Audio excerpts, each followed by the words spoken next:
ကျန်ခဲ့တဲ့တစ်ပတ်ကကျန်ခဲ့တဲ့ရက်ကပါနော်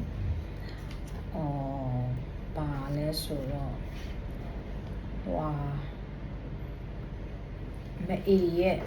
မအေမာတဲ့နော်ယောက်ျားကလည်းဆုံးသွားပြီနော်သားသမီး2ယောက်ရှိရဲ့အဲ့သားသမီး2ယောက်ကနော်မအေကသူမသိခင်နော်သူမသိခင်ဒီပစ္စည်းကိုနော်တယောက်တစ်ဝက်ခွဲဝေစီမံသွားခြင်းနဲ့တဲ့နော်စီမံသွားခြင်းနဲ့ဆိုပြီးတော့စာချုပ်အပ်တယ်နော်စာချုပ်အပ်တယ်အဲ့တော့ကိုကအပ်တဲ့သူပြောလိုက်တယ်ဟုတ်ပြီမအေမောင်နှမကဘယ်နှယောက်ရှိလဲတာသမီဘယ်နှယောက်ရှိလဲ2ယောက်ပဲရှိရဲ့တဲ့2ယောက်ပဲရှိတယ်ယောက်ျားကလည်းဆုံးသွားပြီနော်အဲ့တော့ဒီမအေသိရင်ဘယ်သူရမှာလဲဒီ2ယောက်ပဲရမှာအခုကလည်း तू ကချုပ်ချင်တာဒီပစ္စည်းကိုလည်း2ယောက်ခွဲဝေပေးချင်တယ်နော်ခွဲဝေပေးချင်တယ်အဲ့ဒါဆိုတော့ကိုကရှင်းပြလိုက်တယ်ချုပ်เสียမလိုဘူးเนาะဒီကမအေးပစ္စည်းဖြစ်တဲ့အတွက်မအေးဆုံးရင်ဒီပစ္စည်းကထိုးစီရမှာပဲဆိုပြီးတော့ပြောတယ်ဒါပေမဲ့မဟုတ်ဘူးတဲ့เนาะတယောက်ကကြတော့အိမ်အောင်ရှိတယ်တယောက်ကမရှိဘူးအိမ်အောင်ရှိတဲ့သူစီမှာဒီပစ္စည်းကဒီပိုင်ဆိုင်မှုကရှိနေတယ်ပေါ့เนาะအဲ့တော့ဒီပိုင်ဆိုင်မှုနဲ့ပတ်သက်ပြီးတော့တနည်းတစ်ဖုံလွှဲပြောင်းသွားမှာဆိုလို့သူပြောတာလည်းဖြစ်နိုင်တာပဲเนาะတနည်းတစ်ပုံလွှဲပြောင်းသွားမှာဆိုလို့အဲ့တော့စာချုပ်လေးချုပ်ချင်တယ်ဆိုတော့เนาะအဲ့တော့ကိုကเนาะစာချုပ်ချုပ်မယ်ဆိုလို့ရှိရင်เนาะအလွယ်တကူစာချုပ်ခရပြီဆိုတော့လည်းလုံးလုံးမရဘူးเนาะဒါနဲ့ပတ်သက်တဲ့เนาะစီရင်တုံးနေเนาะဥပဒေတွေကိုကလေ့လာပြီးတော့မှဒီစာချုပ်ထဲမှာပါဝင်အောင်ထည့်ချုပ်ရတာเนาะအဲ့တော့ထပ်ပြောတယ်သူ့ရဲ့မအေကမတီလာရှင်ဘက်သွားပြီမတီလာရှင်ဘက်သွားပြီအဲ့ဒါဆိုတော့လေပြောချင်တာမတီလာရှင်ကလည်းเนาะမတီလာရှင်ကအပိဝတ္တာလားယာယီဝတ္တာလားဆိုတော့အခုကတော့ယာယီเนาะအပိဝတ်တယ်ဆိုလို့ရှိရင်မတီလာရှင်ကဒီပစ္စည်းတွေကိုเนาะဆွတ်လွတ်တဲ့သဘောဖြစ်သွားပြီဒီပစ္စည်းတွေမှာပေါ့เนาะသူနဲ့မဆိုင်တော့ဘူးเนาะအဲ့ဒါဆိုလို့ရှိရင်ဒီပစ္စည်းတွေကိုအလိုလျောက်သားသမီး2ယောက်စီပဲရမှာပဲเนาะအဲ့တော့ခုနကလမ်းချောင်းပဲပြန်ရောက်တာပဲအဲ့တော့မတီလာရှင်လည်းယာယီဝတ်တာ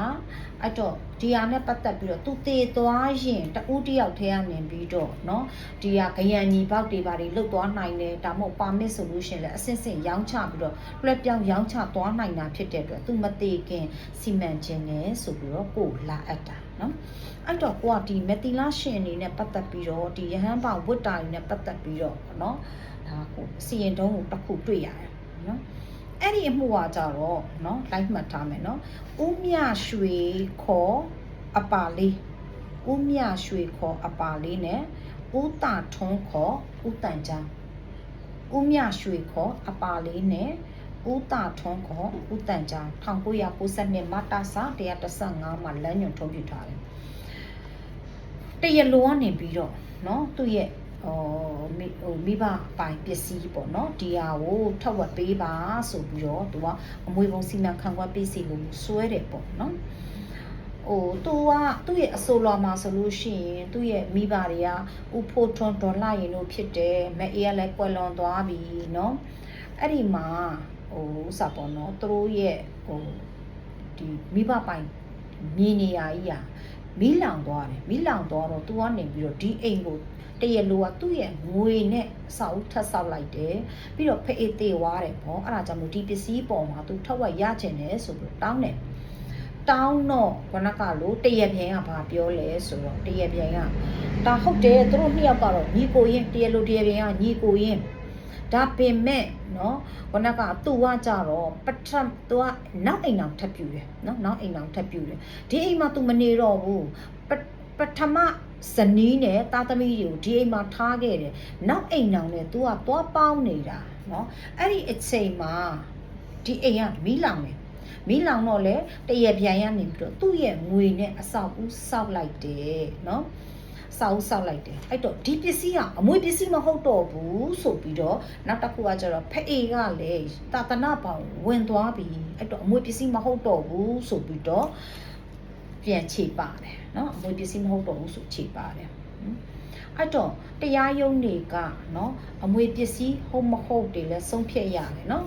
ဆုံးဖြတ်ရတဲ့အခါမှာတရားလူရဲ့ဆိုလောက်ပတ်လာလိုက်တယ်ပတ်လာလိုက်တော့တရားလူကနေပြီးတော့ပေါ်ယူကန်တက်တယ်နော်ယူကန်တက်တဲ့အခါမှာ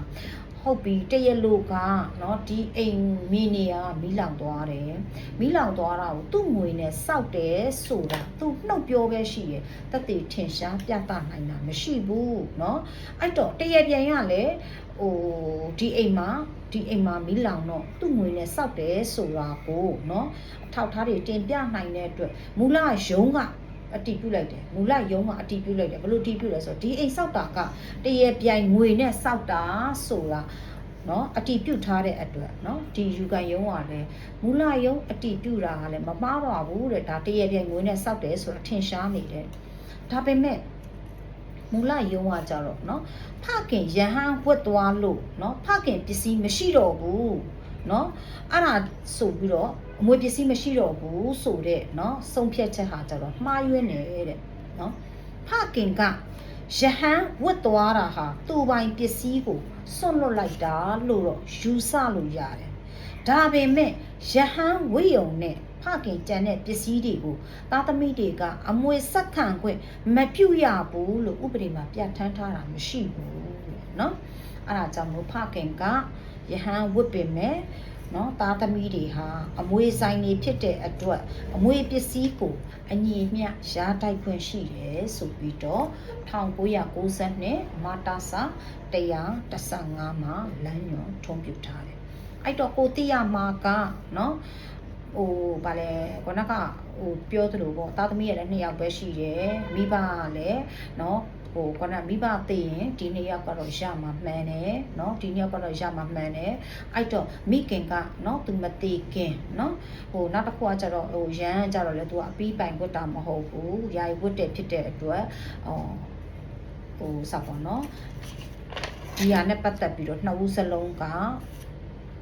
ခန်းစားပိုင်ခွင့်ရှိတယ်။သူတို့ရဲ့ဆိုလိုရင်းကမိခင်ကလည်းသားသမီးနှစ်ဦးကိုဟိုပေးချင်တဲ့စိတ်ဆန္ဒရှိတယ်เนาะအဲ့တော့ဟိုမိသားစုစီမံမှုစာချုပ်ချုပ်ချင်တယ်ဆိုပြီးတော့ဒါကမ်းလှမ်းတက်ခဲ့တာပေါ့เนาะအဲ့တော့ဒီဟာက